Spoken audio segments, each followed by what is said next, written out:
আসসালামু আলাইকুম, back to my channel. সবাইকে আরেকবার স্বাগতম। আমার ভাই ও বোনেরা সবাই কেমন আছো? আশা করি সবাই ভালো আছো। আলহামদুলিল্লাহ, আমিও তোমাদের দোয়ায় অনেক অনেক ভালো আছি। তো আমি আমার বাপের বাড়িতে আছি, ওখান থেকে ব্লগ দিচ্ছি, সবাই জানো তো। আজকেও বাপের বাড়ির ব্লগ নিয়ে তোমাদের মাঝে হাজির হলাম। আর এই যে দেখুন, আমার মামনিটা নানুর বাড়িতে এসে খুবই আনন্দ করতেছে ওর বোনের সাথে। এ হলো আমার বড় ভাইয়ের মেয়ে। তো ওরা দুষ্টামি করতেছে, মজা করতেছে।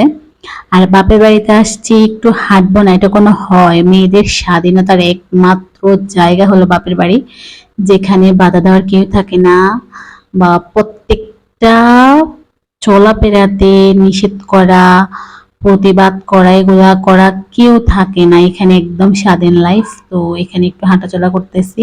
আর আমি আমার বাপের বাড়িতে আসলে কবরস্থানে যাই আমার মায়ের কবর দেখতে।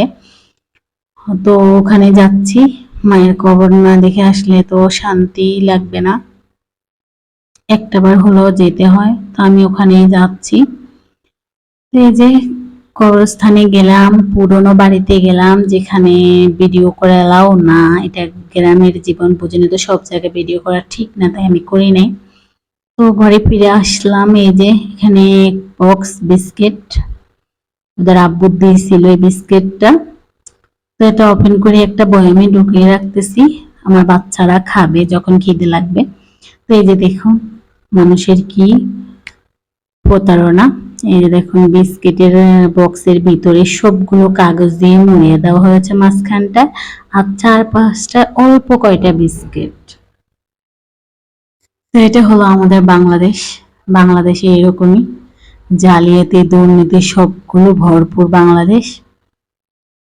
দেখছেন, একদম পুরো ফাঁকা, চারপাশে কয়েকটা বিস্কিট দিয়ে রাখছে, বাস উপর দিয়েও দেখা যায় যে একটা বক্স বিস্কিট আসলে কয়েকটা মাত্র। তো আমি সচরাচর বিস্কিট খাই না, তো এই বিস্কিটটা কেন জানি না আমার অনেক ভালো লাগছিল, আমি এখানে কয়েকটা খেলাম। তো আমার বাপের বাড়িতে কাজ চলতেছে, ঘরের কাজ চলতেছে। যখন এখানে খাট নেই, খাটগুলো খুলে ফেলা হয়েছে, টাইলস লাগানো হয়েছে। তো অনেকগুলো কাজ এখনো বাকি আছে, পুরো কমপ্লিট হয়নি। কমপ্লিট হলে অন্য কোনো একদিন আসলে পুরো বাপের বাড়ির ট্যুরটা দেখাবো আপনাদেরকে, রুম ট্যুর। তো এই যে সন্ধ্যাবেলা আমার মামনি, ওই যে দেখুন আমার বড় মেয়ে, আমি ওদেরকে মোবাইল দেই না, কিন্তু মোবাইল ওরা দেখবে। বড়টার তো মোবাইলের নেশা প্রচুর ছিল, এখন অনেকটা কমছে। তো এখন ওই যে ওর মামার সাথে, এটা হলো আমার ছোট ভাই, ওর সাথে শুয়ে শুয়ে দেখতেছে। ছোট জনের দিকে তাকা।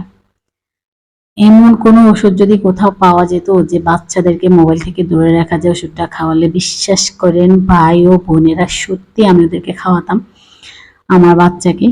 ছোটটা যদিও দেখে না, এখন দেখি কি উনি ওনার মামার পাশ দিয়ে শুয়ে শুয়ে মোবাইল দিকে তাকিয়ে আছে।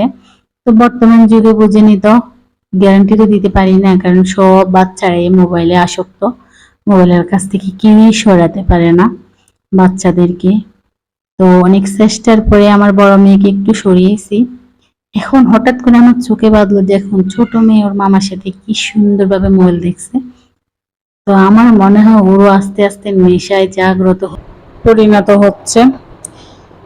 তো সবাই ভালো থাকবেন, সুস্থ থাকবেন। আমার ভিডিওটা যদি ভালো লেগে থাকে তাহলে একটি লাইক করে আমাকে সাপোর্ট করে আমার পাশেই থাকবেন।